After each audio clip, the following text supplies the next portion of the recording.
인물중심, 기업분석, CEO 톡톡. 안녕하십니까, 곽보현입니다. 오늘은 농민 대통령으로 임기를 마무리하는 김병원 농업중앙회 회장에 대해서 이야기해 보도록 하겠습니다.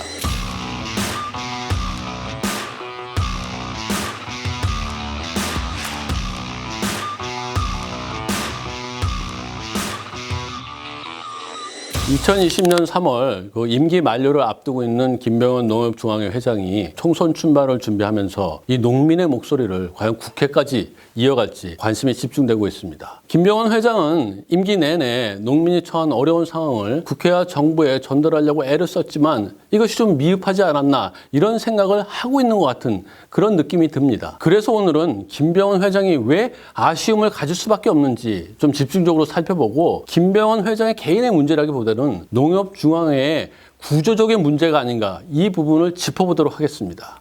제 옆에 비즈니스포스트의 고두영 기자가 나와 있습니다. 안녕하세요. 비즈니스포스트 고두영 기자입니다.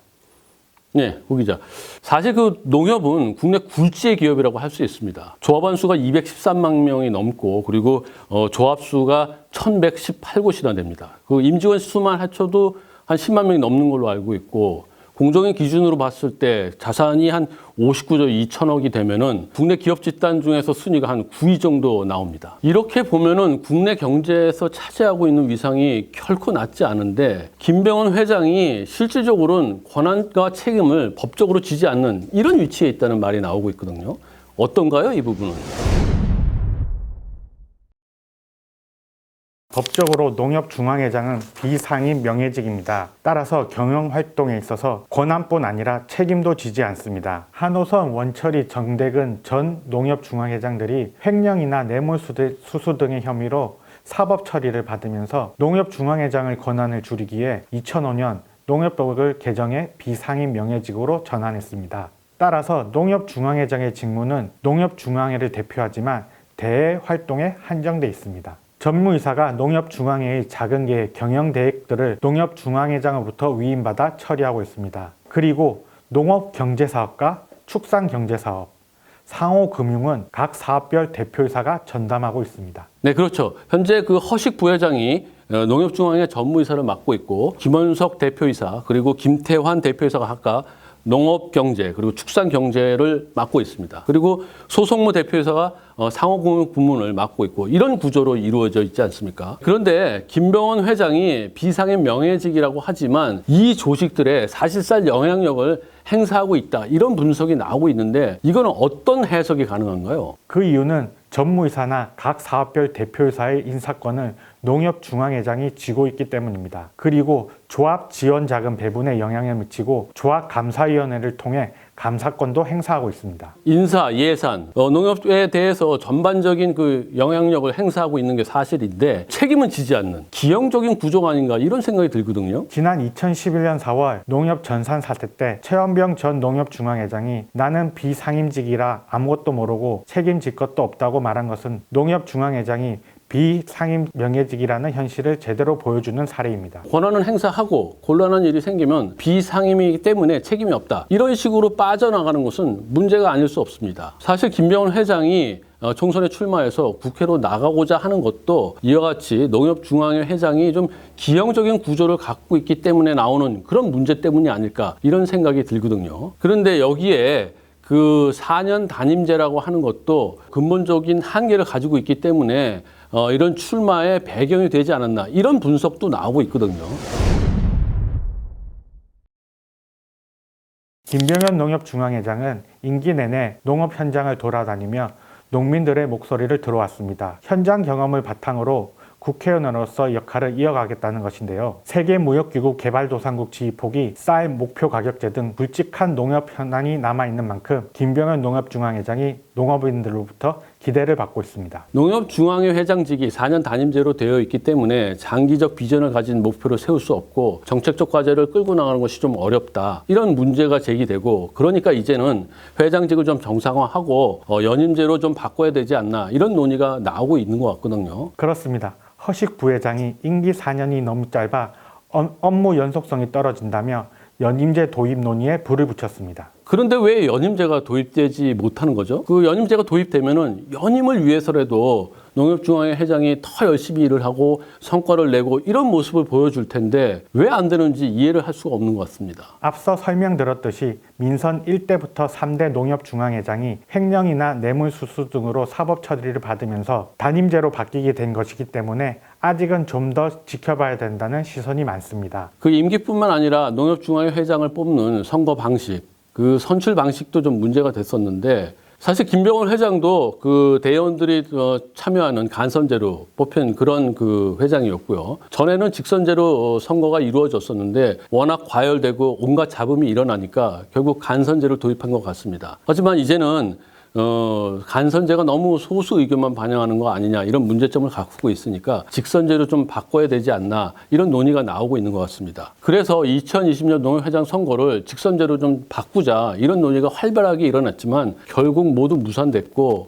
지난번과 같이 간선제로 선거를 치르게 된 것 같습니다. 여기에 계속 비판이 나올 것 같은데 그렇지 않나요? 맞습니다.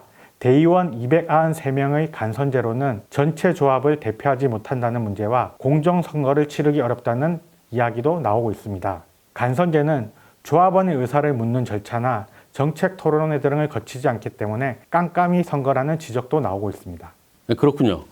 지금까지 저희는 김병현 회장의 총선 출마를 계기로 그 농협중앙회장의 권한 그리고 또 임기, 선출 방식 뭐 이런 부분을 좀 살펴봤습니다. 농협중앙회장이 비상임 명예직으로 있기 때문에 권한과 책임에서 좀 한계가 있어 보이고요. 또 선출 방식이 간선제로 되어 있기 때문에 소수 의견만 반영하고 전체 의견을 끌어안지 못한다. 이런 문제점도 제기되고 있는 것 같습니다. 직선제가 아니고 좀 간선제로 치러지다 보면은 정책 그 경쟁보다는 지역 구도로 선거 구도가 좀 움직일 거다 이런 얘기가 나오고 있는데 각 지역별로 유력 후보들이 좀 거론되는 그런 인물들이 좀 있나요? 현재 다수의 후보가 거론되고 있으며 공식 출마 선언도 이어지고 있습니다. 영남, 호남 등 지역별로 한두 명씩 전 현직 조합장들이 농협중앙회장 선거를 준비하고 있습니다. 김병현 회장은 민선으로 치러진 농협중앙회장 선거에서 호남 출신으로 처음으로 뽑힌 그런 케이스가 되는데 이번에도 호남에서 어떤 유력한 후보가 나오고 있나요? 호남에서는 유남영 전북 정읍농협조합장이 유력한 후보로 꼽히고 있습니다. 유남영 조합장은 김병현 농협중앙회장의 뒤를 잇겠다는 확실한 선거 전략을 취하고 있습니다. 유남영 조합장은 인터뷰에서 김병현 농협중앙회장이 추진한 사업만 잘 이어받더라도 좋은 결실을 얻을 수 있을 거라고 말했습니다. 선거에서 김병현 회장의 뒤를 이어서 그 정책을 키워나가겠다. 이것은 확실한 지지 기반을 갖는 데는 유리할 것 같습니다. 반면 호남에서 연이어서 회장이 나오냐 이런 반대도 많을 것 같은 그런 생각이 듭니다. 그렇다면은 호남과 또 마찬가지로 대의원 수가 많이 있는 영남에서는 좀 어떤 후보가 거론되고 있나요? 영남에서는 강호동 경남 율곡 농협조합장이 거론되고 있습니다. 강호동 조합장은 농협중앙회장 후보로 거론되는 인물 가운데 가장 젊은 축에 속합니다. 40대의 농협조합장에 선출된 뒤 4번이나 조합장에 뽑힐 만큼 능력을 인정받고 있습니다. 아직 농협중앙회 회장을 선출하지 못한 경기 지역은 좀 어떤가요? 지난번 선거에서 김병현 회장과 마지막까지 경쟁을 펼쳤던 이성희 전 성남 낙생조합장도 이번에 그 유력한 후보로 거론이 되고 있나요? 네, 그렇습니다. 경기도에서는 이성희 전 조합장도 유력 후보로 꼽히지만 여원구 양평 조합장의 도전도 만만치 않습니다. 여원구 조합장은 농협중앙회 이사, 경기도 조합운영위원회 의장을 맡고 있는 등 농협중앙회와 지역 농업 현황에 밝다는 평가를 받고 있습니다. 경기도에서 2명이나 유력 후보가 꼽힌다면 결국 후보 단일을 이루어야 될 텐데 쉽지 않을 것 같은 그런 생각도 듭니다. 그렇다면 충청 지역은 좀 어떤가요? 충청 지역에서는 김병국 전 서충주 농협조합장이 유력 후보로 꼽히고 있습니다. 출판 기념회를 여는 등 발빠르게 인지도를 높이고 있습니다. 하지만 대의원 수가 적은 충청을 지지 기반으로 한다는 점을 극복해야 할 것으로 보입니다. 정말 그 공식 후보 등록 이후에 공약들이 막 나오고 그다음에 후보 간의 단일화도 이루어지고 경쟁이 치열해지는 그런 양상이 벌어질 것 같은 그런 생각이 듭니다. 하지만 이러한 양상보다도 중요한 거는 다음 농협회장이 어떠한 과제를 이끌어야 되는지 이 부분을 저희들이 좀 살펴봐야 될 것 같은데 지금 농업에서는 과거 같은 그냥 1차 산업이 아니라 1차, 2차, 3차 산업을 융합하는 그 6차 산업으로 농업의 미래를 끌고 가야 된다. 이런 논의가 나오고 있거든요. 이 부분은 좀 어떻게 보고 있나요? 1차 산업, 2차 산업, 3차 산업을 융복합해 새 부가가치와 일자리를 창출하겠다는 것이 6차 산업인데요. 농협에서 보는 6차 산업이 농촌이나 공장 체험 활동에 그친다는 점에서 아직 갈 길이 멀다고 볼 수 있습니다. 지금 말은 6차 산업이라고 해놓고 굉장히 피상적인 것만 흉내내는 뭐 이런 초보 단계가 아닌가 이런 생각이 듭니다. 사실 우리보다도 6차 산업을 먼저 생각하고 고령화 문제 때문에 더 농촌 문제에 그 고민이 많았던 일본의 사례가 있는데 이 케이스를 좀 저희들이 잘 벤치마킹을 해보면은 저희들의 6차 산업의 미래 방향도 좀 나올 수 있지 않나 이런 생각이 들거든요. 아무래도 일본이 한국보다는 6차 산업 분야에서 앞설 수 있다고 볼 수 있는데요. 일본에서는 농업과 휴양을 주제로 한 모쿠모쿠팜이 성공 사례로 꼽히는데요. 한 해 50만 명이 방문할 정도로 자리를 잡았습니다. 한국 농촌과 농업도 충분한 가치를 가지고 있는 만큼 농협이 품목별, 지역별 조합을 구성해 구체적 방안을 마련할 필요가 있다고 볼 수 있습니다. 6차 산업 육성이 물론 농협 혼자서 다 해결할 수 있는 그런 문제는 아니라고 봅니다. 정부의 지원도 필요하고 국민의 관심도 필요하고 여러 가지 일이 있어야겠죠. 하지만 농촌의 현실을 가장 잘 알고 있는 농협이 주도권을 가지고 있어야 되지 않나 이런 생각이 듭니다. 또 이것과 함께 가장 중요한 문제가 농촌 고령화가 너무 심해지고 있어서 청년 농업인을 육성해야 된다. 그리고 농협이 여기에 적극적으로 지원해야 된다. 이런 얘기가 나오고 있는데 이 부분은 좀 어떻게 저희들이 분석할 수 있을까요? 김병헌 농협중앙회장도 조합원이 없으면 농협이 존재할 수 없다는 위기의식을 가지고 약 500여만 규모의 교육시설을 2020년까지 세우기로 했습니다. 농협 미래농업지원센터를 중심으로 스마트팜, 농기계 실습, 농촌 정착 등의 교육을 진행하고 있습니다.